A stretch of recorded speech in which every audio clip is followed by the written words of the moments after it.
Yeah. When it's a scorpion sting, it's very cold. The enzymes are different, basically affecting the muscle so much. Like your tongue, for example, like you feel like going up to your heart, you know. I know because I've been stung by scorpion twice already in my lifetime. Oh, cool. Look at that. Wow. All the way up, it just lights up. What did he say? Way cool. Oh, that's like the one, it looks like the one we saw when we were on the tour. Remember that was up in the tree? No. Wandering spider. Similar. Okay, I'm a breed. Ah! What they say? That's about 3 inches across. Little spider. What is that beeping? Is your phone dying? No, it's that when I turn on the camera. Yeah. Look, there's a butterfly. At nighttime, it's sleeping. Mariposa. They look juicy. They look like jelly beans.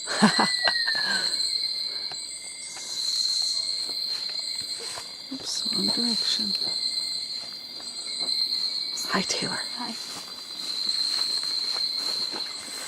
Annalaisa's the one in the blue we keep seeing. Yeah. Here's another. Oh, where'd you go? I zoomed in too fast. Oh, there we are. Nice. That's a black spider. Cool. Black and Creepy. Ooh. It's a cool bug. Neato.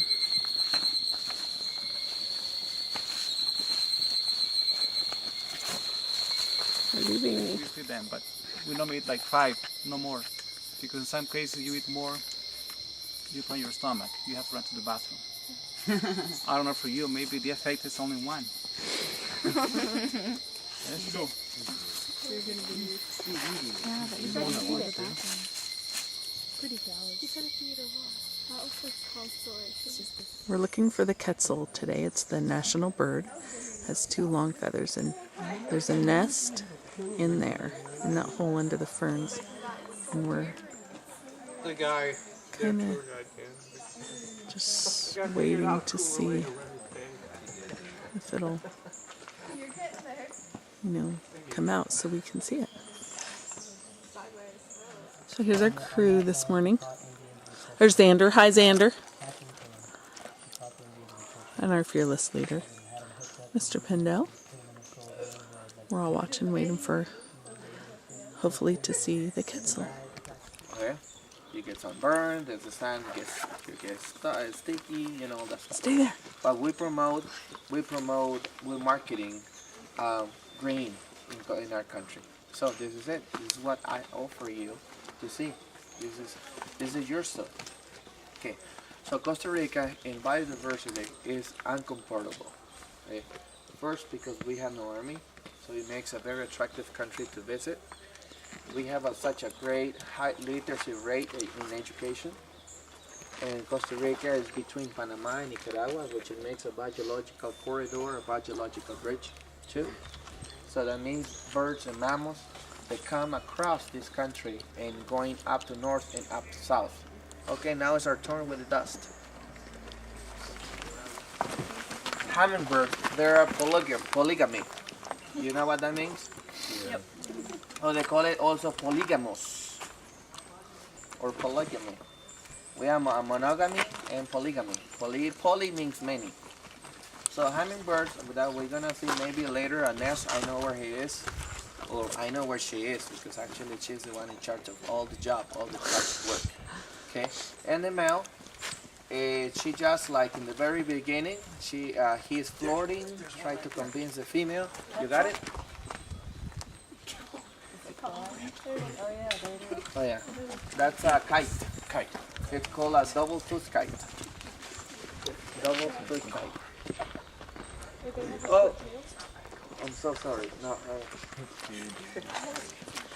swallowtail type or American swallowtail type, they call it. They glide. They're soaring. You know what the soaring is? Looking for prey, like flying around. They also, these guys, I don't know if they understand maybe the word hover. Yeah. Hovering? Okay, they do that too. Whenever they find a rodent, snake, a small animal, they just hover right there looking down and they just get ready to prey. So let's get back to the topic, hummingbird. Come here, Kiko. Next to me. You're gonna help me. Okay. Stay right here. Be quiet. Hey. So we got over 52 species of hummingbirds in our country. Actually, I'm gonna say in Spanish if you can translate. Done deal. Bueno, entonces, los colibríes en Costa Rica. I'll pass. Okay, go ahead. Okay, let's see. 8, 21. 23. 6.5. 2. No clue, obviously. Red. 4. 4? No Wow. one said it. 3, 5, 6, 20, but no 4. And we have Okay. and you guys have how many? 52. 52. In all of 52 Costa Rica? species all over the country. We have one coming from the States. It's migratory. It's the ruby-throated. You have them back in the States. Ruby-throated hummingbird, and they migrate to central countries. 17. Hummingbirds, they're such a incredible small creatures. They're, according to the natural history, they live only a few years, about 5, 6, 7 years, something like that. They fly back and forth, and depends where you're looking at the hummingbird. They look different colors. They have like pigments. So it depends how much light they get from the sunshine. It changes. It turns different colors. It can be green, can be turquoise, black, green, beautiful. We have the smallest ones, which is about this big. We call it a bee hummingbird. They're about this big, and the smallest ones is in Colombia. They call it bee hummingbird too, in Colombia. And then the largest ones, they're about this big. Wow, that's They're good. huge. Hummingbird. Okay, I got my book. I'll show you in a minute. Hummingbirds, during the night or before night falls, the hummingbirds, they drop their temperatures and they just regulate their body temperature according to the temperature in the environment. So if it's like now, if it's a bit chilly like this, they just drop down the temperature. But if it's hot, they just turn it hot, so they're very, very different than any other birds.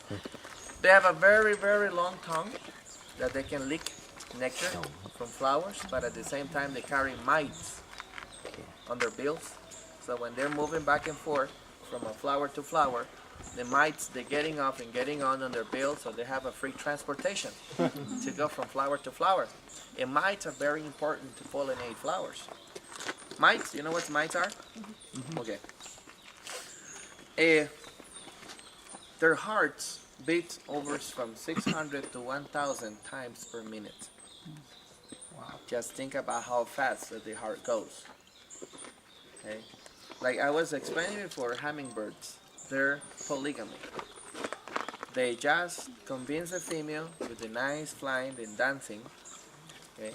And the females always choose and pick the best dancers, like Ricky Martin. Well, not anymore. Well, bad for him, you know what I'm saying? Anyway, it's just a little commercial. So the females pick the best colors, the best guys, the best dancers. Well, now it's different. Now it's the credit card, isn't it? The best credit card. Diggers. Yeah. No. Anyway, so once they mate, the males just fly away forever, and the females, they have to make the nest. They have to incubate the eggs, and they feed the babies and take care of the babies until they fly away. So the hummingbird, the male hummingbird, they just fly away trying to look for another girl, another female, and try to convince her and mate with her, and he just flies away. And I know maybe back home, I don't know, you don't really have to tell me, but just I can read your eyes. Some of you have hummingbird feeders. Excellent. Who else has? You do. Okay, question. How often you guys change the water?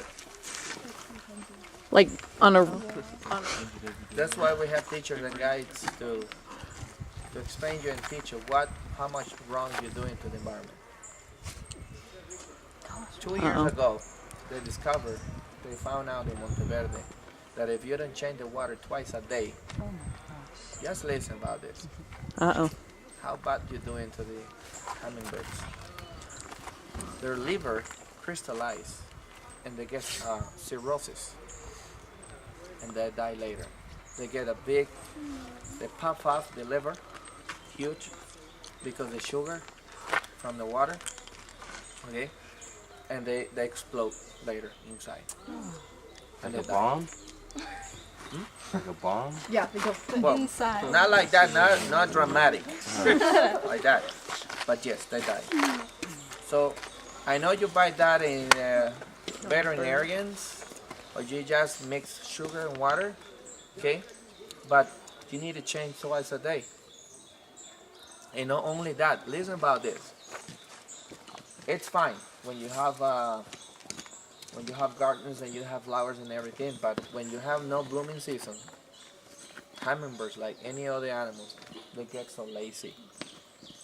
So, just let me give you an example. If you live right by a Pizza Hut place, and you have a kitchen right there, but you just came back from work, what do you normally do? You cook? You cook? You don't cook. You guys go and eat the pizza, because it's faster and easier, maybe cheap too. That's the same thing with animals. They don't. If you have the feeders, they just come directly to the feeders and they get lazy. And then on the second and the third generation, unfortunately, those babies, which are going to be adults later, they will forget how to pollinate in the wild. And they will become lazy guys just waiting for feeders. And they wouldn't know how to find a flower. Hummingbirds, they can see colors. Like the other guy last night explained about modified leaves that the plants develop and have special mechanisms to attract hummingbirds and many other birds and insects. They have very bright colors, but this is just outside, the flowers inside. So they have a coed. It's called coed evolution. When plants or two animals or plants, they evolve at the same time. So this is called coed evolution. Anyway, so we have about 16. I'll show you in a second. We have about 16 hummingbird species just in Monteverde. We have galleries. We have feeders right there. But these guys, the ones in that little building, they change the water very often.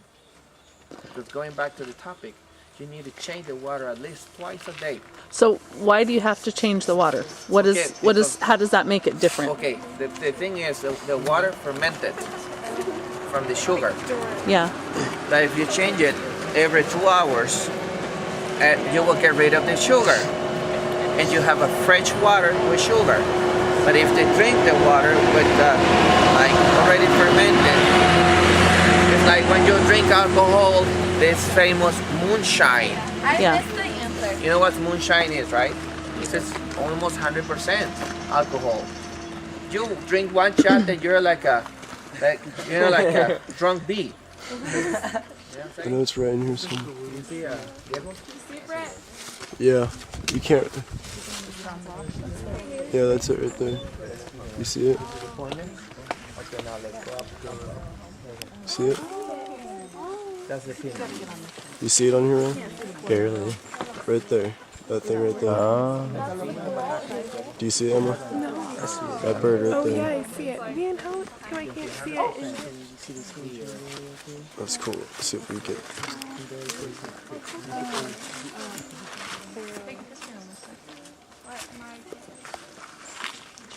Can you see it good, Brent? Yeah, pretty good.